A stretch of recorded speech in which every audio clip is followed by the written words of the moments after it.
राष्ट्रीय राजधानी में और आसपास के उग्र किसान विरोध प्रदर्शनों की पृष्ठभूमि में प्रधानमंत्री नरेंद्र मोदी ने सोमवार को कहा कि किसानों को एक बड़े बाजार के लिए विकल्प देकर सशक्त बनाया जा रहा है और सुधारों ने उन्हें नए विकल्प और कानूनी सुरक्षा दी है।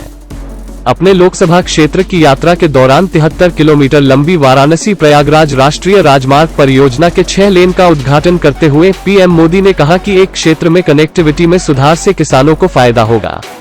जब किसी क्षेत्र में कनेक्टिविटी में सुधार होता है तो इससे वहां के किसानों को भी लाभ होता है। किसानों को बड़े बाजार के लिए विकल्प देकर सशक्त बनाया जा रहा है। किसानों के हित में सुधार किए जा रहे हैं जिससे उन्हें अधिक विकल्प मिलेंगे। पीएम मोदी ने लॉन्च इवेंट में कहा, किसान को अपनी उपज सीधे बेचने की आजादी नहीं मिलती है जो उन्हें बेहतर मूल्य और सुविधाएं देता है।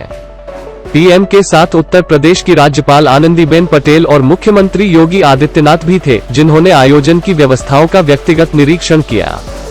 नए कृषि कानूनों पर किसानों को गुमराह करने के लिए विपक्ष पर निशाना साधते हुए पीएम मोदी ने कहा, पहले सरकार के फैसलों का विरोध किया गया था, अब अफवाहें विपक्ष का आधार बन गई हैं। प्रचार प्रसार किया जाता है कि हालांकि निर्णय सही है, इससे उन परिणामों के बारे में अन्य परिणाम हो सकते हैं जो कभी नहीं हुआ है या कभी नहीं होगा।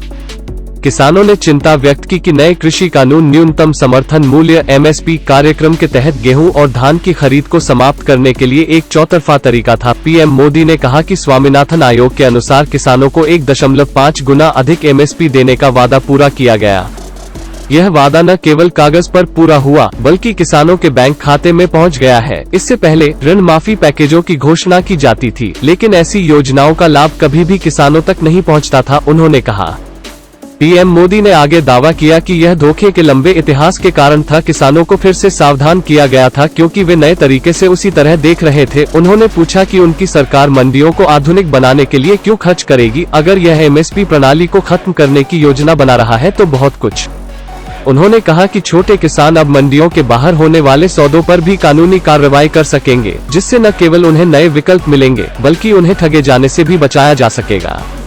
आयोजन के बाद पीएम मोदी ने काशी विश्वनाथ मंदिर का दौरा किया और काशी विश्वनाथ मंदिर गलियारा परियोजना का निरीक्षण किया। उन्होंने एक क्रूज नाव पर घाटों पर सवारी की।